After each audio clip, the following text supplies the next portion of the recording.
Saya tuh sering dikomplain sama orang-orang idealis. Kalau ada tetangga saya mati yang tiap malam lihat TV ngorok, habis itu bangun subuh, sudah subuh gak jamaah. Tuh kan, Gus kenapa anda muji suami saya itu orang baik, padahal malamnya tuh mesti lihat TV ngorok tidur. Ya itu kan orang baik. Selama ini kan hanya dibilang dia tarokat tahajud, dia taroka qiyamal lail. Kalau saya bilang huwa tarokal ma'asyiya kullaha, karena tidur tadi. Susahnya apa sih husnudzon itu? Memang gara-gara gaya dia begitu kan tarokat tahajud, wa taroka qiyamal lail. Tapi juga harus kamu ingat, wa taroka dugem, wa taroka kada wa kada. Karena yang dikatakan taat itu tarkul manhiyat. Orang yang taatnya pas-pasan tarkul manhiyat pakai terjaga itu kepikiran. Misalnya ada dangdutan atau ada tontonan apa, lihat dak. Tapi kalau tidur kan bangun sudah selesai. Makanya ada wa min ayatihi manamukum billaili wan nahari. Kata Imam Ghazali, hatta inna khaira ibadatim an-naum. Suatu saat zaman akhir ibadah terbaik itu tidur. Karena kalau bangun ngayal, ketemu orang hasut, ribet. Tapi kalau tidur kan enggak. Jadi ilmu tasawuf itu nih. Jadi kalau fikih itu yang dikritik itu kikir. Kalau tasawuf enggak toma. Seperti kamu mencintai istri tulen itu ingin kan dicintai istri tulen. Kamu sendiri kan nggak bisa cinta tulen, masih pelengahan sana sini.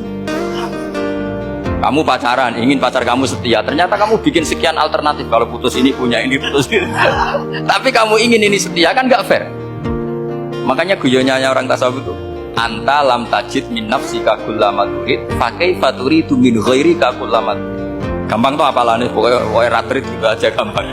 Jadi kamu yang punya keinginan saja tidak bisa memenuhi. Kok orang lain disuruh memenuhi? Sehingga orang tasawuf itu malu betul. Misalnya saya kok ingin Pak On takdim sama saya itu kurang pegawai. Kalau saya ingin ditakdimi saya menakdimi diri saya sendiri. Makanya berbahagialah orang yang ngilu terus saya enggak sendiri.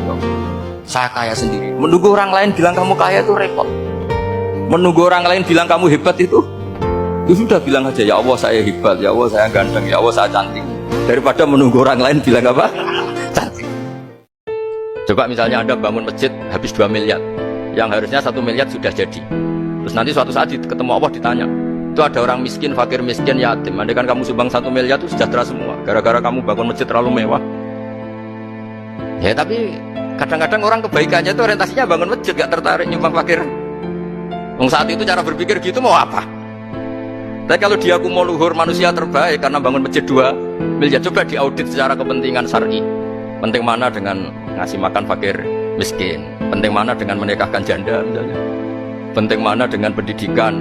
Apa artinya masjid mewah orang nggak tahu halal haram, nggak tahu najis, nggak tahu cara sesuci, nggak tahu cara adzan yang benar. Terus penting mana untuk beli kitab sama dipakai masjid? Apa artinya beli kitab apa tapi nggak makan? Penting mana makan sama beli kitab? Ada auditnya. Makanya manusia itu ketika baik pun disuruh istighfar, apalagi ketika dalam kitab hikam. Nabi Ibrahim itu Khalilur Rahman, tentu bencinya minta ampun sama yang namanya maksiat. Suatu saat beliau diterbangkan di alam malakut. Itu kalau di hikam saya halaman 15 juga. Saya masih ingat betul. Mungkin kalau Anda beda halaman karena beda cetakan atau nggak punya kitabnya. Atau punya tapi tidak bisa baca. Nah itu jadi berbagai kemungkinan. Atau punya tidak bisa baca tapi dianggap jimat. Atau digo pencitraan. Banyak itu kaji-kaji tidak bisa baca kitab tapi di ruang tamunya kitabnya besar-besar. Pencitraan itu, tapi ya bagus lah, nggak apa-apa untuk syiar. Setelah diterbangkan di alam malakut, diperlihatkan sama Allah, ada orang pezina, ada orang syaribul khomri, ada orang mabuk, ada orang macam-macam. Allah tanya sama Nabi Ibrahim, bagaimana pendapat kamu Ibrahim tentang mereka yang maksiat? Kata Nabi Ibrahim, ya Allah habisi saja mereka, mereka hidup di bumi engkau, makan rezeki engkau, kemudian mereka tidak taat sama engkau. Singkat cerita di fase itu, saya ulang lagi di fase itu, Allah nurutin. Sampai sekian peristiwa, mungkin 3 atau 4. Sudah, setelah sekian tahun Nabi Ibrahim lupa peristiwa itu, kemudian beliau diminta menyembelih anaknya. Ini versi kitab hikam. Memang versinya banyak tentang kenapa Nabi Ibrahim disuruh menyembelih anaknya. Ketika mau menyembelih anaknya, Nabi Ibrahim ragu. Huwa samratu fuadi, anak saya ini buah hati saya, kenapa engkau suruh menyembelih? Terus kata Allah, apa kamu tidak ingat ketika kamu saya angkat di alam malakut, kemudian kamu usul bunuh-bunuh, saya tidak mempertimbangkan usul Anda, tapi kenapa sekarang saya merintahkan kamu mikir gitu. Terus ya karena ini anak saya ya Allah. Terus kata Allah, rumang samu wong sing kon mateni gak gawean kau sing gawe kowe enak wae usul mateni. Jadi saya yang bikin kemudian Anda enak aja usul membunuh. Semenjak itu Nabi Ibrahim itu di eranya itu asfaqun nas, orang paling sayang sama manusia. Karena kadang kita keras itu ya kebetulan tuh udah anak kita, ada keluarga kita. Cara orang Jawa itu kan gitu ya, kalau ada perempuan terus macak yang macam-macam pakai sepeda motor cowok terus wah itu luput suwuk semoga-moga gini, tapi setelah dikasih tahu niku ponakane jenengan semoga-moga selamat. Jadi jangan-jangan kemarin ahli ma'asi itu kebetulan tuh tidak keluarga kita. Kalau keluarga kita yang pernah salah pada kita, semangat kita mintakan maaf. Jangan-jangan kita didikte hukum sosial gitu. Jadi orang yang salah kebetulan tuh orang yang menservis kita atau keluarga kita atau orang dekat kita. Jangan-jangan semangat kita mintakan ampun. Tapi kalau sama orang lain kebetulan musuh kita semangatnya minta itu kena adab. Nah ini yang nggak boleh dalam Islam. Islam mengajarkan niru Rasulullah SAW, Nabi itu rahmatal lil alamin. Bahkan kemarin saya ngaji virtual sama beberapa habaib, ada Habib Ali Al-Jufri dari Mesir, ya, ada Habib Alwi dari Kuitang, ada Habib Nabil Al-Musawa. Dari sekian habaib itu saya masih ingat diantaranya yang didawuhkan rahmatan lil alamin itu ketika Nabi adahu kaumuh, disakiti oleh kaumnya, dan itu mereka masih kafir semua. Itu mereka dapat doanya Nabi, Allahumma hdi qaumi fa innahum la ya'lamun. Kayak apa baiknya Nabi, orang yang menyakiti, yang melukai, tapi Nabi masih berdoa, Allahumma hdi qaumi fa innahum la ya'lamun. Sayyidina Umar dapat doanya Nabi itu yakhina kana kafirun, ketika masih kafir didoakan. Allahumma a'izzal Islam bi Umar. Itu ketika masih kafir. Itu pelajaran bagi kita bahwa yang sedang tidak cocok pun itu berdapat doa kita. Ya doa supaya kondisi kita baik, hari tambah baik. Karena agama ini saya berkali-kali bilang limangkana yarjuwa wal yaumal akhir. Agama ini diperuntukkan bagi yang selalu punya harapan pada Allah Subhanahu wa taala. Saya cerita sedikit betapa pentingnya tauhid. Ketika pasukan Abraha bawa pasukan gajah mau menyerang apa? Ka'bah. Itu sebelum menyerang itu semua aset-aset milik orang kafir Quraisy, milik orang Quraisy lah, itu ditawan, diambil, termasuk milik Sayyid Abdul Muthalib, milik Abdul Muthalib. Terus ketika mau masuk Ka'bah, mau masuk Mekah, kata Abraha, man sayyidu hadal wadi, siapa yang kamu tuakan, yang kamu pertuan di sini? Oh, Abdul Muthalib. Abdul Muthalib itu dipanggil, itu auranya luar biasa. Abraha yang di tempat perkemahannya itu harus duduk di atas karena dia raja, itu duduk di atas gak berani, saking wibawanya Abdul Muthalib, ini mbahnya Rasulullah. Akhirnya Abraha bilang gini, saya duduk di bawah tidak mungkin karena saya raja, kamu duduk jejer saya tidak mungkin karena nanti umat saya kecewa karena raja kok disaingin gitu. Ya sudah, santai berdiri-diri kita ngomong. Akhirnya Sayyid Abdul Muthalib tadi diomongin gini, saya itu tidak ingin merusak orang-orang Mekah, orang-orang Quraisy. Saya hanya kecewa punya tempat ibadah dikencingi, diberakin, sehingga saya mau merubuhkan Ka'bah, tapi dengan damai, nggak ada perang. Apa jawabnya Abdul Muthalib? Lucu. Nggak apa-apa, Ka'bah kamu robohkan silakan, nggak apa-apa. Yang penting unta saya yang kamu sita kembalikan. Harta saya yang 100 unta kamu sita kamu kembalikan. Itu Abraha kagetnya bukan main. Kaget karena kamu itu pemimpin apa? Tadi saya hormat kamu karena kamu tak anggap orang hebat. Hadhil Ka'bah dinu abaika, ini Ka'bah itu agama kamu. Pas saya hancurkan kok kamu tenang-tenang saja. Padahal pas mau saya hancurkan kamu tenang-tenang saja, malah tanya unta kamu itu gimana? Apa jawabnya Abdul Muthalib? Inna lihadal baiti robban hamahu, sebab Ka'bah itu ada yang punya dan pasti akan melindungi Ka'bah. Tapi kalau unta itu milik saya, ini urusan saya, ini unta. Akhirnya unta dikembalikan, aman deh. Terus akhirnya dia ke Ka'bah. Fa'akhudha bi halaqatil bab. pegang terus bilang gini, kata Abdul Muthalib, ya Allah, Ka'bah ini mau dihancurkan oleh Abraha, Ka'bah ini milik kamu. Saya mau ke gunung, mau melihat apa yang kau lakukan terhadap orang yang mau merusak Ka'bah. Abdul Muthalib bilang ke umatnya, wa ya qaumi, ayo kita ke gunung melihat ma fa'ala rabbuna, apa yang akan dilakukan Tuhan kita terhadap orang yang mau menghancurkan Ka'bah. Jadi santai saja, santai. Terus Abdul Muthalib naik gunung sama orang-orang Quraisy. Abraha datang mau merusak Ka'bah, terus terjadi alam taro kaifa fa'ala rabbuka bi ashabil fil. Itu melihat, dan betul Ka'bah dijaga Allah. Islam juga gitu. Ketika Islam dikooptasi Uni Soviet, semua ulama, semua wali perasaannya hanya nunggu kehancuran Uni Soviet, karena pasti agama ini dijaga Allah. Saya setiap sholat, setiap munajat, kata ketika baca Rabbana lakal hamdu bil samawati wa mil'ul ardi. Dulu saya iskal itu janggal. Ya Allah, engkau zat yang layak dipuji, yang pujian itu memenuhi langit dan bumi. Pikiran saya kalau bumi ateis itu mujinya kayak apa?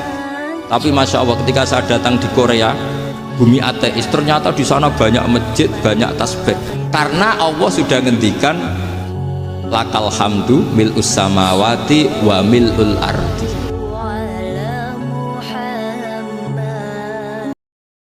Saya itu gak pernah loh takut mati meskipun saya masih muda, karena saya bayangkan mati itu ya baik-baik saja. Ketika saya hidup ya gak tahu cara ngelola nyawa saya, kenapa kok gak pergi? Kamu tahu caranya ngelola nyawa kamu, kok gak mati sekarang? Gak tahu kan? Tahu-tahu masih hidup kan? Tahu-tahu diutang, semacam-macam lah. Sebetulnya kita zaman hidup pun gak tahu cara ngelola nyawa kita, cara kerja jantung kita, cara kerja paru-paru kita. Nanti setelah kita mati pun gak tahu caranya hidup ketika dia. Tapi anehnya kita, mosok manusia sudah dilemah iso hidup lagi. Memangnya kita sekarang bisa hidup karena kita tahu-tahu ya hidup. Ditekdir anak yang melarat, pese elek, orang lain ditekdir anak kiai Gus Mulyo. Kita kan tidak pernah bisa milih bapak ya ora iso. Ngerti-ngerti anak Karmen, anak Karlan itu sudah gak tahu. Artinya gini, ya sudah ya Allah, ketika saya hidup ya tidak tahu kenapa saya hidup, pasti engkau yang menghidupkan. Ketika saya mati juga gak tahu kenapa saya mati, pasti engkau yang menghidupkan dan mematikan. Maka saya akan baik-baik saja di akhirat, karena ketika di dunia Tuhannya yang engkau, ketika di akhirat Tuhannya, dan sifat engkau tidak akan rubah, tetap arhamur rahimin. Makanya dulu wali-wali itu kalau mau mati ya santai aja. Said Umar bin Abdul Aziz itu ulama-ulama dulu, kalau mau meninggal itu kalau keluarganya nangis marah besar. Memangnya mau kemana kamu nangisin saya? Lah kamu kan mau mati. Memangnya mau kemana kalau mati? Ya kembali ke Allah. Ya susahnya apa? Di dunia ya milik Allah, di akhirat milik Allah. Inna sholati wa nusuki wa mahyaya wa mamati lillahi rabbil. Yang aneh sampai harus melarat orang wani mati. Wah, aneh tenan. Ya karena sampean tahu mungkin di akhirat lebih miskin lagi kan. Terus repot nah terus. Coba kalau dari awal kita menstatuskan diri kita biadillah, inna sholati wa nusuki wa mahyaya wa mamati. Tapi kamu salah status, mengatakan kehidupan adalah momen untuk mencari kesejahteraan, kehidupan adalah momen untuk cari karir. Kamu mensifati kehidupan secara salah, jika kamu terjebak nyari karir, nyari kaya. Coba kalau kamu pakai mazhabnya Sufi, kehidupan adalah pemberian dari Allah untuk kembali kepada Allah. Kematian ya seperti itu. Akhirnya ya santai saja. Inna sholati wa nusuki wa mahyaya wa mamati lillahi rabbil alamin.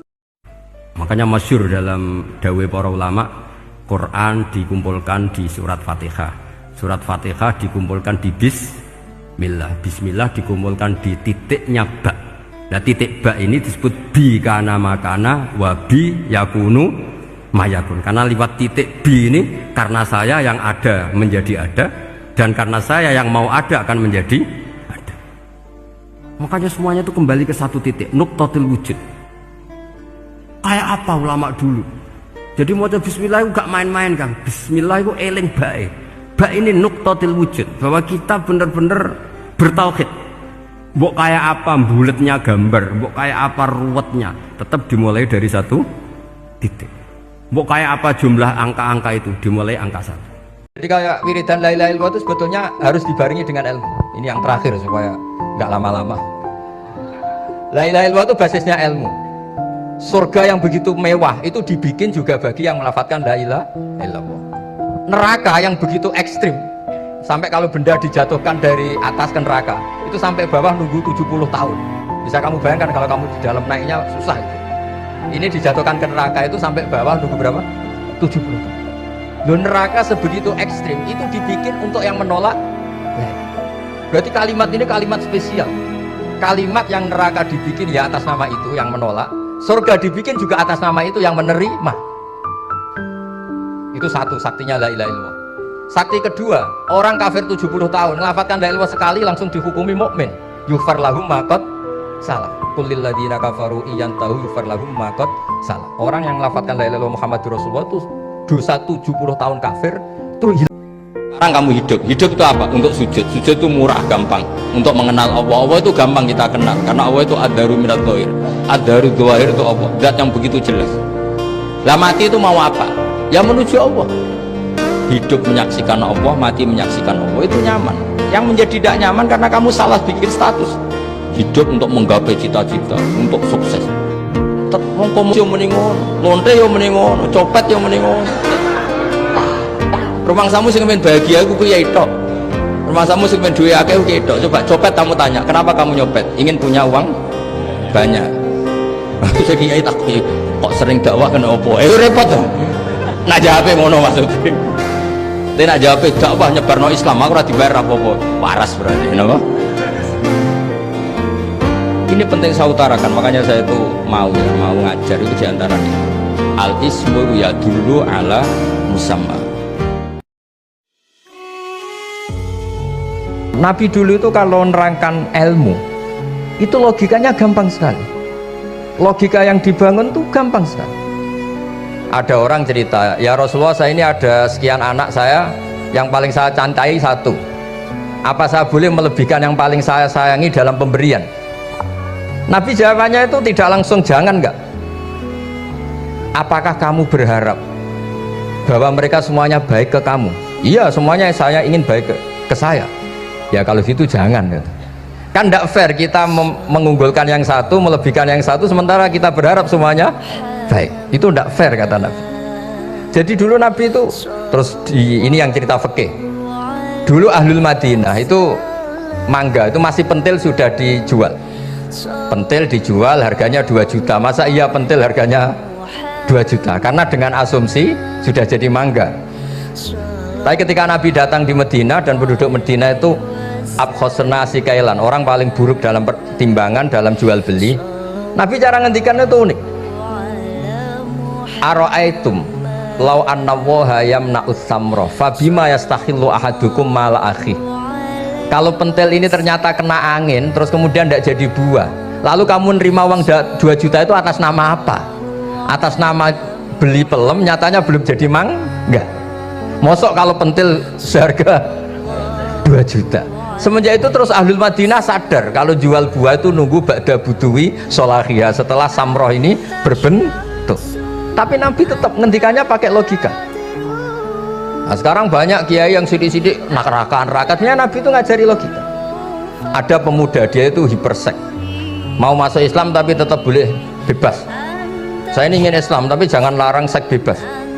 Wah itu sahabat semuanya melarang ketemu Nabi karena ini ngawur betul, masa pamit Islam kok. Tapi setelah gaduh, Nabi tanya, kenapa gaduh? Ada pemuda mau masuk Islam tapi yasta'izinu fi zina, dia minta izin supaya tetap boleh zina. Kata Nabi, suruh saya ke sini. Setelah datang di depan Rasulullah, logika yang dibangun Nabi itu luar biasa.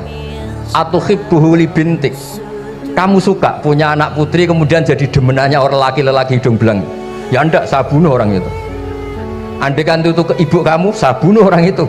Atuhibbuhu li bintik, atuhibbuhu li ummik, atuhibbuhu li ukhtik, atuhibbuhu li kholatik. Kamu suka punya anak putri yang jadi demenannya orang? Ya tidak suka ya Rasulullah. Kamu suka kalau punya ibu didemeni orang banyak? Ya tidak suka Nabi. Sampai otaknya itu yastakbihu zina, sehingga otaknya itu wah zina itu buruk betul. Akhirnya ya Rasulullah sudah, saya mau se-Islam tanpa zina-zina. Karena logika yang dibangun Nabi itu luar biasa.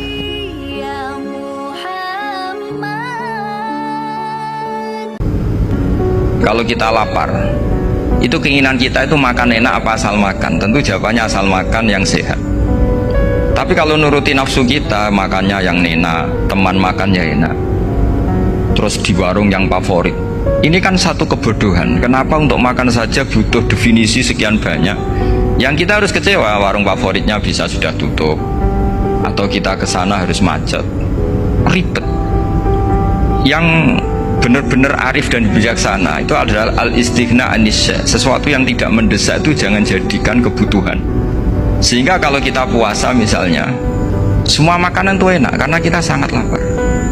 Sehingga Abul Qasim Al-Junaidi ketika ditanya, ma'idamu to'am, lauk makanan itu apa? Jawabannya lucu, alju, lapar.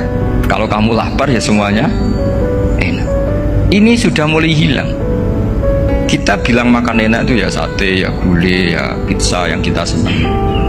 Akhirnya apa? Untuk nikmati nikmatnya Allah itu kita jadi ribet. Apalagi yang orang-orang fasik harus ditemani perempuan yang tidak halal misalnya, atau harus ada ajudan, ribet. Nah pertanyaannya, orang yang ribet sama yang nggak ribet itu pinter mana? Pinter yang nggak ribet.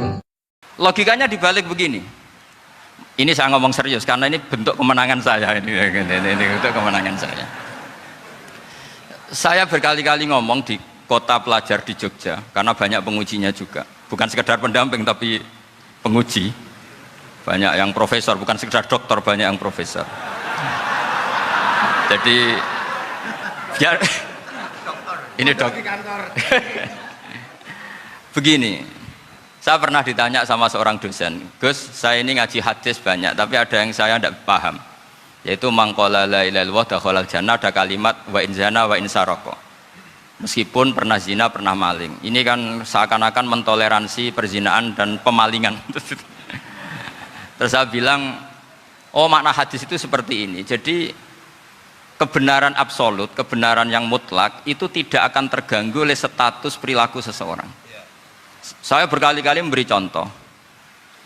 Orang yang ditangkap KPK akan bilang 1 tambah 1 2. KPK-nya juga bilang 2. Rivalitas dalam politik, Pak Prabowo ya bilang 2, Pak Jokowi juga bilang 2. Orang yang zaniyah, yang lonte pun akan bilang 2. Muftinya juga bilang 2. Ketua MUI-nya juga bilang 2. Artinya gini, kebenaran yang absolut adalah kebenaran yang siapapun akan meyakini seperti itu. Seperti 1 ditambah 1 2. Kamu punya musuh bilang 2. Kalau ibu-ibu ini punya maru, ya marunya bilang 2 tadi, tambah mama, nggak tahu saya terjemahnya apa tadi. Nah, kebenaran yang absolut itu kebenaran yang siapapun pasti mengakui. Dan uniknya begini, saya pernah ngaji acara himmah, acara pondok sarang di Demak. Kalau kamu bilang 1 ditambah 1 menjadi 2, untuk mengatakan 2 itu kamu butuh hadiah enggak? Mereka semua jawab enggak. Kita semua juga saja mengatakan tembok itu putih. Kenapa? Karena memang putih. Kita mengatakan 1 tambah 1 2 karena memang kita tanpa presentasi dapat hadiah, dapat penghormatan. Kenapa untuk mengatakan Allah itu Tuhan kita butuh surga? Memangnya kalau tidak ada surga Allah tidak jadi Tuhan? Ini problem orang soleh-soleh yang terlalu pesimis. Makanya nanti orang-orang soleh itu masuk surganya berat. Tapi kalau orang alim lebih gampang, kira-kira seperti itu. Iya, karena kan imannya lebih bagus. Dalam hadis qudsi Allah ini yang dibuli orang-orang soleh. Laulam akhluk jannatan wala naron alam akun ahlan an uto'ah, dalam hadis qudsi itu. Kalau saja saya tidak menciptakan surga dan neraka, apa saya tidak jadi Tuhan yang perlu ditaati? Apa kalau kamu tidak saya kasih uang 1 juta terus bilang 1 tambah 1 11? Enggak kan? Tetap bilang berapa? 2. Kalau kebenaran absolut yang 1 tambah 1 kamu bilang 2 meskipun tanpa mendapat hadiah. Kenapa untuk bilang Allah Tuhan kamu butuh hadiah surga? Itu kan serah ikhlas belas. Makanya saya terus mengajarkan ikhlas. Ikhlas itu bisa dilatih dengan akal, dengan pikiran, bil ilmi lah. Harus dilatih. Nah di sini ini momen atau makna yang mestinya harus difahami wa inzana, bahwa kalimat ini sah meskipun dilafatkan seorang yang pernah zina. Sama seperti 1 tambah 1 2 sah, diucapkan siapa saja sah. Dan siapapun akan mengucapkan itu secara ikhlas. Ini penting saya utarakan. Ada orang desa tanya, ya Rasulullah nanti kalau saya mati itu yang ngisap siapa ya? Allah ya. Wah bagus lah, terus langsung mulai. Barang mulai, abe guyu. Nabi iya karpe, dipanggil lagi. Ya Rabbi kenapa kamu tertawa-tawa terus pulang? Ya bagus lah kalau yang ngisap Allah. Selama ini hubungan sama Allah saya baik-baik saja. Tapi Nabi muji fakku hadal Arabi, wis pinter gue cong. Terus pernah lagi ada orang Bedui tanya, hal yadhakur rabbu ya Rasulullah, apakah Tuhan itu pernah senyum, pernah tertawa? Naam, Kata Nabi, ya pernah. Lan na'dima min rabbin yadhaku khairan. Kalau Tuhan pernah tersenyum, pernah tertawa, wah orang kalau pernah tertawa itu pasti baik. Ya baguslah, enggak apa-apa. Jadi makanya ini unik ya, Islam itu agama yang unik, agama yang berkah, yang alimnya ya keturunan, yang bodoh juga keturunan. Loh, kamu sampai tersisa dikritik orang karena kamu nganggap makhluk itu penting. Ini gobloknya sampai ya, goblok segoblok-gobloknya. Coba kalau kamu mensatukan makhluk tetap makhluk, kritiknya tidak penting. Selesai kan? Selesai enggak? Ini problem Anda ada wali itu, kalau dikritik ya susah. Makanya ada wali itu problem menurut saya. Makanya saya nggak ingin nggak jadi wali itu kan. Karena hanya wali yang hidupnya itu la khaufun alaihim wa lahum yahzanun. Orang dulu tuh semudah itu hidup. Gampang sekali. Dulu ceritanya diantara ceritanya manakibnya Sayyid Ja'far Shadiq itu, kalau ada orang memaki-maki dia itu dikirimi hadiah. Kenapa ya? Karena kebaikan kamu telah kamu berikan kepada saya, ini hadiahnya. Sampai malu yang kritik itu. Kan kalau orang rasani itu kan kebaikannya dikasihkan sama yang dirasani. Lah kamu kan ngajinya seperti itu, tapi dirasani kok susah. Harusnya kan kasih aja. Yang paling saya senangi dari orang alim adalah yang ceria. Tolik itu dari kata tola kotul wajhi atau tol kotul wajhi itu ceria. Midhak sing akeh guyune. Karena mereka tahu kabeh orang itu di rumah sudah problemnya banyak. Saya masih ingat wasiat bapak. Nggak kesempat nak mulang guyon wae. Wong sing ngaji ku sudah kakean utang ruwet. Jadi jangan tangiskan yang kedua kalinya. Aku cek eling. Kok mah wis ruwet, takut istri ngaji diwedekno neraka. Jadi niku bagian dari sanad. Jangan tangiskan dua kali. Kok nek omah wis napa? Ruwet. Terus niki penting ya, terus wonten dawuh malih kul bi fadlillah wa bi rahmati fa bidzalika falyafrah. Jadi wong kudu seneng. Mulane tiyang-tiyang toreko ijazah ala dzikrillah tatmainnul qulub, kudu seneng. Kulo sering nangisi pangeran, dal pangeran tuh ndak butuh kita. Jadi kadang-kadang ya tak tangisi ini mboten perkara pangeran butuh kita itu ndak. Kok pangeran nanti nerangno misalnya nahnu khalaqnakum falaula tusaddiqun. Kowe mbek tanggamu percaya, mbek tanggamu percaya, mbek wong liya percaya. Aku sing gawe kowe mbok yo percaya. Maksudnya kowe mbek kanca iso tawakal percaya, pasrah urusan. Mbek bojo iso pasrah urusan. Lho aku iku pangeran. Kok ora tau mbok pasrahi. Mestine padha-padha pasrah ambek aku. Sing gawe kowe iku aku. Nahnu khalaqnakum falaula tusaddiqun. Sing gawe kowe iku aku. Mestine urusanmu mbek aku. Di mana-mana urusane makhluk mbek Khaliqe. Iki makhluk urusan mbek makhluk. Iku makhluk model apa le? Dul ngono. Orang Indonesia itu nggak sopan. Kalau suka kiai itu didatangkan, itu agak masalah sebetulnya. Dalam etika itu masalah. Kalau seneng kiai ya sowan ngaji, jangan sowan di dalam, itu ganggu ya. Sowan ngaji saja. Misalnya ada orang rukuk kemudian ngentut, itu sholatnya batal apa enggak? Enggak, jawab saja. Enggak, orang sholat kemudian pas rukuk kentut atau kelihatan auratnya, sholatnya batal apa enggak? Batal. Lah itu kelirunya sampean, itu salah dosennya mesti itu. Pertanyaannya gini, yang dikatakan sholat itu kan aqwalun wa af'alun muftatahatun bitakbir muftatamatun bitaslim. Lalu ketika sampai rukuk apa sudah namanya sholat jika kamu katakan batal? Namanya sholat aja belum kok sudah kamu katakan batal itu.